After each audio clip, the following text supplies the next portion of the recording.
الذين آمنوا وتطمئن قلوبهم بذكر الله ألا بذكر الله تطمئن القلوب۔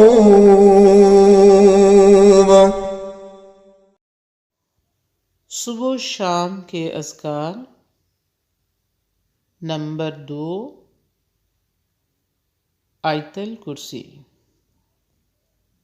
محمد بن ابی بن کعب اپنے باپ سے روایت کرتے ہیں کہ ان کے کھجوروں کے کلیان تھے، تو وہ اس میں کمی دیکھتے تو ایک رات انہوں نے چور کو پکڑ لیا جو جانور سے مشابہ ایک نوعمر لڑکا تھا۔ انہوں نے اس کو سلام کیا تو اس نے جواب دیا۔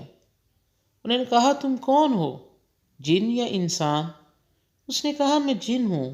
انہوں نے کہا، اپنا ہاتھ میری طرف بڑھاؤ۔ تو اس نے اپنا ہاتھ بڑھایا، اس کا ہاتھ کتے کے ہاتھ کی مانند تھا اور اس کے بال کتے کے بال کی مانند تھے۔ انہوں نے پوچھا، کیا اس طرح جنوں کی تخلیق ہوتی ہے؟ اس نے کہا، جن یہ جانتے ہیں کہ جنوں میں سے مجھ سے زیادہ شدید اور کوئی نہیں۔ انہوں نے کہا، تم میرے پاس کیوں آئے ہو؟ اس نے کہا، ہمیں خبر ملی ہے کہ تم صدقہ کرنا بہت پسند کرتے ہو، تو ہم تمہارے کھانے میں سے اپنا حصہ لینے آئے ہیں۔ انہوں نے کہا، کیا چیز تم سے بچا سکتی ہے؟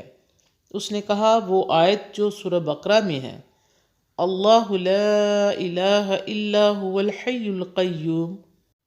جو کوئی اسے رات کو پڑھے گا وہ صبح تک ہم سے پناہ میں رہے گا، اور جو صبح اسے پڑھے گا وہ رات تک ہم سے پناہ میں رہے گا۔ پھر جب صبح کو انہوں نے اس بات کا ذکر رسول اللہ صلی اللہ علیہ وآلہ وسلم سے کیا تو آپ صلی اللہ علیہ وسلم نے فرمایا، اس خبیث نے سچ کہا ہے۔ اعوذ باللہ من الشیطان الرجیم، بسم اللہ الرحمن الرحیم۔ اللہ لا الہ الا هو الحی القیوم، لا تأخذہ سنۃ ولا نوم، له ما في السماوات وما في الأرض، من ذا الذي يشفع عنده إلا بإذنه، يعلم ما بين أيديهم وما خلفهم ولا يحيطون بشيء من علمه إلا بما شاء، وسع كرسيه السماوات والأرض ولا يؤوده حفظهما وهو العلی العظیم۔ ترجمہ، اللہ کے سوا کوئی معبود نہیں، وہ زندہ اور قائم رہنے والا ہے، اسے نہ اونگ آتی ہے اور نہ نیند، اسی کے لیے ہے جو آسمانوں اور زمین میں ہے۔